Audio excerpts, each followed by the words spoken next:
Ladies and gentlemen, welcome to the third in the series, Finding Peace After Divorce, where you're hearing the story of my good friend Naresa Peart. Naresa shared in the first episode about making a decision to move for the sake of her kids. She did not want her kids to remain in an environment that wasn't healthy. And then we heard last week about moving out and starting all over again, forgetting the things, forgetting the image, and moving on with her life from a 4 bedroom to a 2 bedroom, but a 2 bedroom that was very large. And like she said, God was with her all the way. She is now in a position where she can share her story. But before she got here, there were some very hard patches that she had to go through. And this evening, that is what Naresa is going to be sharing with us. The hard patches. Naresa.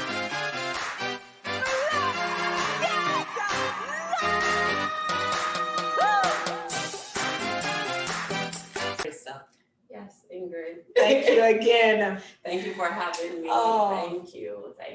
The hard patches. The hard patches.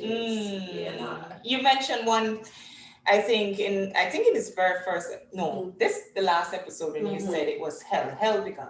Yes. Hell begun. Hell on earth. Hell on earth. Hell on earth. Talk. Hell on earth. But you didn't stop when you were going through hell, right? No, I couldn't stop. Mm. Because every time that I felt that, oh God, I can't do this, I need to quit. I need to quit. And then I thought about my children.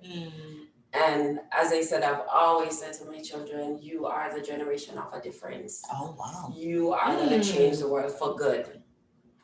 And last year at church, the theme was Speak Life. So I would always emphasize into them or remind them of who they are. And when hell began, because nobody prepares you for divorce. Nobody prepares you for court. No, nothing prepares you for, okay, lawyer needs to be paid today. And the little money you have, you putting it into everything to do what you need to do. Nobody prepares you for that. But in the midst of it all, God was present. And as I said, that made a huge difference.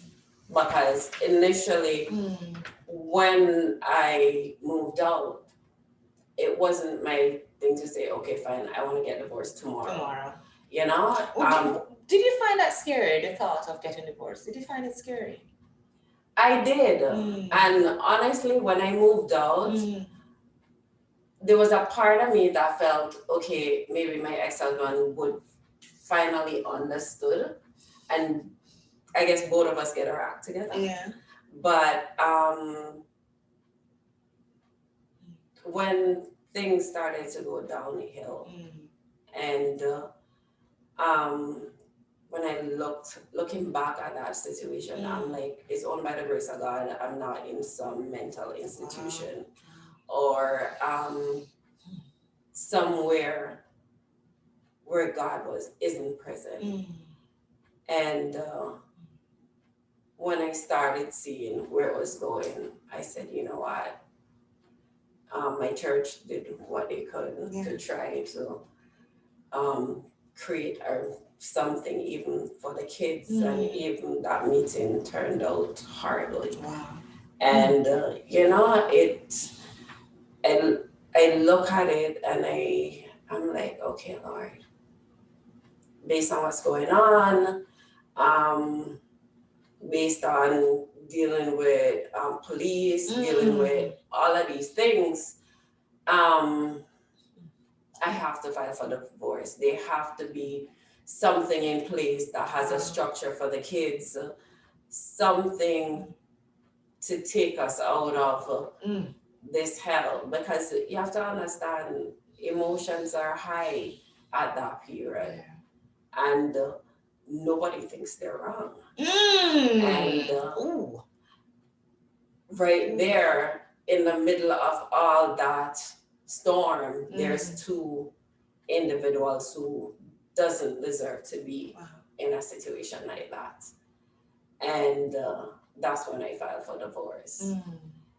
And Because it when was I what, did, how many years after you moved out you filed for the divorce? I filed for divorce the same year. The same year, The okay. same year. The same year. The same year. Mm. The same year. Mm. And Mm. when I did, I remember I got in touch with a lawyer I knew, and she recommended someone. Right. And you know, honestly, nobody tells you that honestly, no one tells you lawyers love to hear your story. Ah. And in the end, I had a good lawyer. Yeah. But initially, I think the lawyer I had, while she was needed for whatever season God allowed it to be, it became more about, okay, money. And, you know, while we have to understand, don't get me wrong, it's a profession, so they also have bills to pay. But when I think there's not a lot of room or people, lawyers looking together to say, okay, let me try to get both of them to sit down and let's draw something and get this done with. I think it's like, she said that, she did that. Come on. Okay, let's write that out. Okay, that's only how much $100. Write that out. You know, and I remember at one point my ex-husband, he had a lawyer, and the guy was like, you know, I have a great relationship with my ex-wife. And he was saying, you guys need to realize that don't drag this thing out. And I was like, finally. This might make it go a lot faster. And then he was not around anymore. Oh, wow. So I was like, okay. So I think writing the whole when you're going through the process, you know, you have to write, okay, the reason why you filed for divorce. Right. And it's like, how do you put your life on paper? And looking at the paper, you're like, what? I did this. I went through this. What? Reality hits. It's like it hits you, and you're saying to yourself, okay, how did I allow so many things to happen?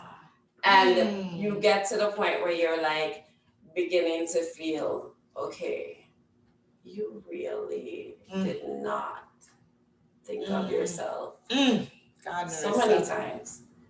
And you're not a doormat, and you have self-worth. And I remember thinking of my daughter at that point, and I'm like, reminding that this was the best decision, because someday I want this little girl to walk down the aisle and have a husband who makes her feel safe, who has her best interests at heart, and a son who cherishes wife. So, you know, as hard as the divorce was, I went through 3 years. My divorce was long. And painful. And, you know, nobody prepares you for social services, which honestly, social services was horrible to me. And I know you don't want to share too deep in that, but just a little bit to get somebody to have an insight. Well, the thing is, for somebody who has never been divorced and who have kids, once there's children involved, social services has to come in and assess both homes and make a report of what they think in terms of how time should be spent, all of these things. And honestly, when social service came, I had the small home because I moved out of our home. And I met with them, spoke with them. I got a really bad report from social services. Wow. And when I Mm. got it, Mm. it questioned my judgment as a mom. Mm. And there were like little things, like even in terms of, okay, the kids' homework wasn't being done and it was late. And the school is like, we didn't say that. Wow. That's not what we're saying. And even when they wrote a letter and I went back in with social services, Mm. and I went back in to meet with a manager as well as the person who did the report. Right. And I'm like, this is not what happened. This is not a fair assessment. Wow. And the lady, she looked at me, the manager said, well, guess what? We already submitted it. Oh no. So guess what? Your lawyer just have to argue that in court. Oh wow. And I was like, Mm. you know, because nobody prepares you that the systems that are supposed to protect you will fail you. And so many times I say, if you live in a glass house, don't throw stones. And honestly, I think looking back, I've been abused by every system that should have protected me. And when I look at it, and I'm like, when I got the social services report, I didn't get out of bed for the whole weekend. I cried the entire weekend. And that was hard for me because I was like, how could you visit my house for maybe 20 minutes, have a conversation with me for maybe 15 minutes another time, go to my children's school for a class, and you can make a report on our full life. Wow. And I'm saying to myself, I don't have binoculars, but it was harsh. But in the midst of it all, I had to tell myself, you gotta get out of bed. How hard was that? That was rough. Because at that point, I literally felt like, you know what, throw in the towel. Really? So you want the kids, take the kids. Really? You because here's somebody judging your ability to be a mom. And as women, we are our toughest critic. So when you hear you really ain't getting this right, it just hits you to the core. And in the middle of my mind, I am thinking to myself, but I'm here for my children. Yeah, you made this decision for your kids. How can I be such a horrible person? Oh, gosh. Because I'm here for my children. Wow. And, you know, I got out of bed and... the kids weren't with you when you were in bed for that weekend, right? No, they were with their dad. If the kids were with me, I would have to cry the following weekend. I'd have to keep it together and cry the following weekend. The image would have to be in place. The image would have to be in place. Even though my kids, they know me. They're like, okay, mommy, something going on. What happened? So it'll be like, tell me, mommy, tell me. I'll fight for you, no, mommy. I'll fight for you. So, you know, I'm just thankful though.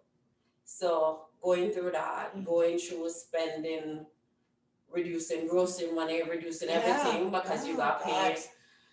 I remember at one point we were running low on food. Wow. And how did that make you feel? I was like, you know, and I look at it and I remember driving to work that day. Yeah. And one of my coworkers, she looked at me and she's like, open your trunk. Open your trunk. And I'm like, what? She's like, open your trunk. And she just started pouring groceries in my trunk. And I looked at her and I was like, huh? Yeah. And she's like, and I'm about to say, thank you. And she says, I don't need no nothing. And she left. And I was like, when I came home and I took out the stuff and Nate was looking, he's like, you went supermarket, mama? I'm like, no. I'm like, baby, God provided these for us. And I think if there's anything my children have learned during the process is knowing that everything we have is only because of the grace of God. Only because of the grace of God. And around that time, we were like, we were at the pardon court. We were like, okay, fine. You need to say where you're gonna live, how much it's gonna cost, and all of these things. And we started looking at a complex that was developing. Right. And I said, babies, guess what? We're gonna live over there. Speak it into being, speak it into being. And every time we cross, God, thank you for our house. Thank you for our house. And I remember as the years start going, Zoe said, we're not going over there yet. Oh, but how did that make you feel though? There were times I was discouraged. All right. And I was like, okay, God, even not for me, but for these kids to know that you truly exist. Yes. Don't do it for me, just for them. Because they're saying, God, thank you for our house. Come on, God, you gotta let them know that you come true. You come true. And we're going to stop right there because we're going to hear how God came true. He did. He did. I know. God is so good. Yes. Naresa, thank you again. Thank you. Thank you again for walking us through the hard patches. Yes. For enlightening people to let them know that nobody prepares you for divorce. Nobody prepares you for lawyers. Nobody prepares you for court. No. Nobody prepares you for social services. No. Nobody does. And I'm not saying all social services are wrong or bad. Right. I just didn't have a good experience. Right. Yeah. Thank you again. Thank you too. Thank you. Ladies and gentlemen, thank you so much for tuning in yet again. And I'm hoping and praying that someone who's going through a hard patch right now will understand that if he did it for Naresa, he'll do it for you. Yes. Keep the faith and join us for the final part where we'll hear how God came through for Naresa and Nate and Zoe. Until then, take good care of yourselves. Yes.